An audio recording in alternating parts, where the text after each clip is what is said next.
मंत्री जी, कांग्रेस के दो सांसद, तो नवजोत सिंह सिद्धू, दूसरा सुखजिंदर सिंह रंधावा ने कहा है कि देश के जो पूर्व प्रधानमंत्री मनमोहन सिंह जी को राजघाट पे जगह नहीं है स्मारक के लिए। देखिए, हमें लगता है कि जो सम्मान आदरणीय प्रधानमंत्री के द्वारा जैसे ही उनकी देहावसान की सूचना मिली, तत्काल कैबिनेट केंद्रीय मंत्रिमंडल की बुला करके शोक प्रस्ताव पारित किया गया।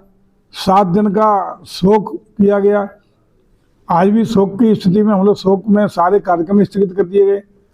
सारा जो एक प्रोटोकॉल मिलना चाहिए था, जो सम्मान मिलना चाहिए था आदरणीय मनमोहन जी को, निश्चित रूप से उसके पात्र थे, जिन्होंने देश की आर्थिक और वित्तीय मामलों में बहुत बड़ी उपलब्धि देश को देने का काम किया है। हमारी पूरी पार्टी और पूरी सरकार उनका सम्मान के साथ, पूरे अदब के साथ उनको श्रद्धा सुमन अर्पित करती है और उनके सम्मान में कोई कोर कसर नहीं छोड़ेगी। मंत्री जी, वही राजघाट पे उनको जगह क्यों नहीं दी गई? नवजोत सिंह का यही कहना है कि अगर इनकी जगह अगर देखिए, मैं समझता हूँ कि मौत पर भी राजनीति करना अच्छी बात नहीं है।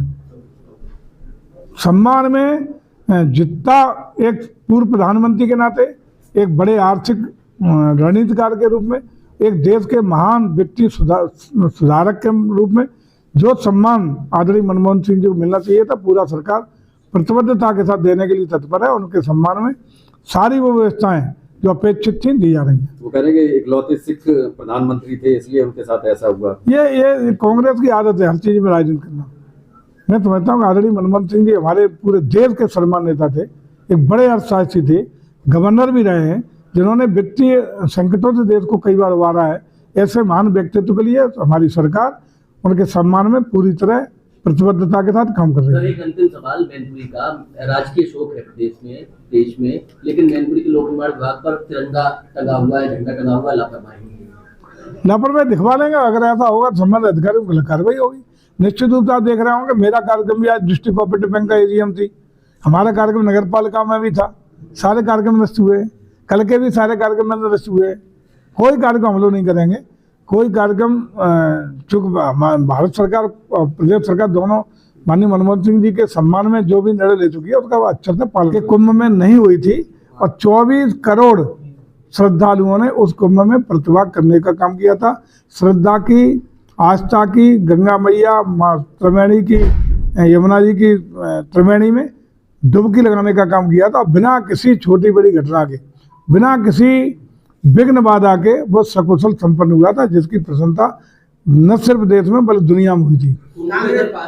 इसके बाद वर्तमान में जो कुंभ चल रहा है, जिसमें इस बार का हम लोगों ने जो तैयारियां की हैं, भारत सरकार और प्रदेश सरकार, डबल इंजन की सरकार पूरी तरह प्रतिबद्ध है।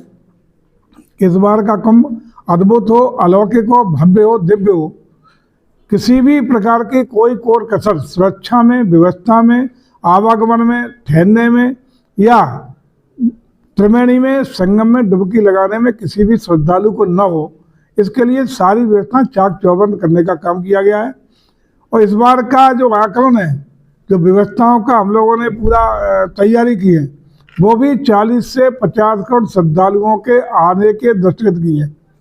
हमें उम्मीद है कि 40 से 50 करोड़ देश और दुनिया के लोग, वो इसलिए हम बात कर रहे हैं कि ऐसा कभी पहले नहीं हुआ जिसमें दुनिया के दर्जनों, 40 से ज़्यादा जिन देशों में सनातन संस्कृति को मानने वाले लोग रहते हैं, उनके उच्चायुक्तों के साथ, वहाँ के राजदूतों के साथ, वहाँ के विदेश मंत्रालय से जुड़े हुए अधिकारियों के साथ पहली बार हमने पर्यटन विभाग ने दिल्ली में एक अशोका होटल में बड़ा कार्यक्रम किया।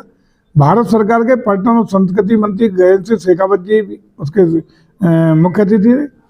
और मुझे लगता है कि दुनिया के साथ साथ पूरे देश के सभी राज्यों में उत्तर प्रदेश मंत्रिमंडल के विभिन्न टीमों को बना करके, जिस प्रकार से वहाँ के राज्यपालों को, वहाँ के मुख्यमंत्री जी को, सभी दलों के पूरे सारे स्टेटों में और वहाँ के तमाम अन्य जो डिग्नेटरी हैं उनको आमंत्रण देने का काम किया है।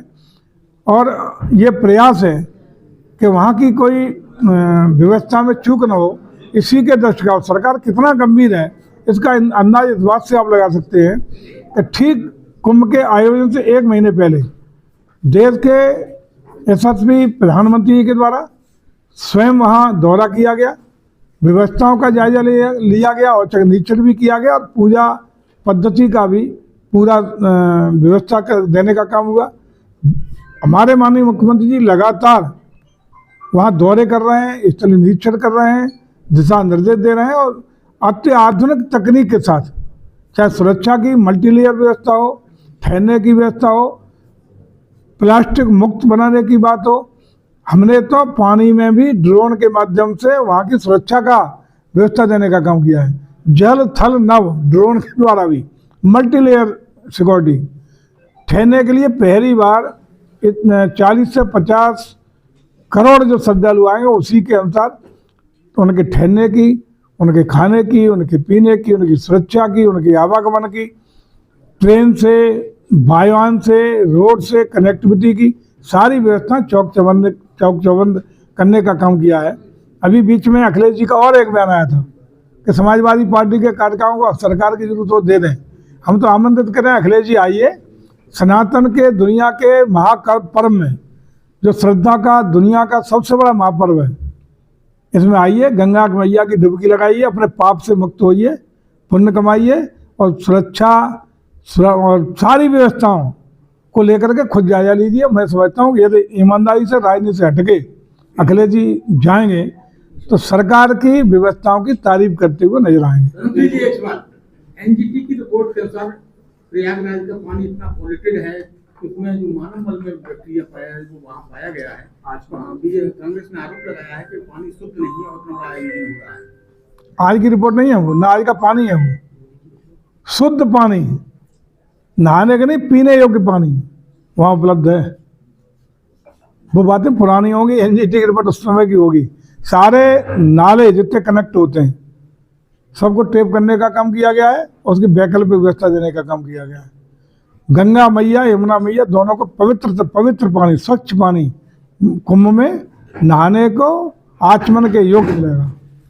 सर वहाँ पोस्टर लगे हुए हैं कुंभ में कि बटोगे तो बटोगे इस तरीके के, तो उस पर डिम्पल ये कह रही है कि ये लोग बांटने की राजनीति कर रहे हैं और भगवान को बीच में डालकर वोट लेना चाहते हैं।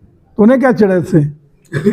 अगर सनातन संस्कृति को एकजुटता की बात हो रही है, सनातन हिंदुस्तान की आन बान शान का प्रतीक है, श्रद्धा का प्रतीक है, आस्था का प्रतीक है, तो डिम्पल जी को तो इसमें परेशानी नहीं होनी चाहिए। वो कोई वोट थोड़ी वहाँ पड़ रहा है, कोई पोलिंग थोड़ी वहाँ लग रही है। उन्हें काहे की तकलीफ है?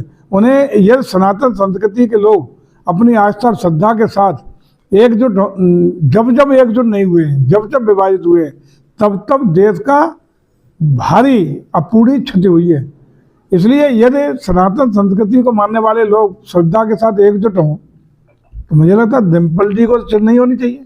क्या वो धर्म परिवर्तन कर लिए क्या?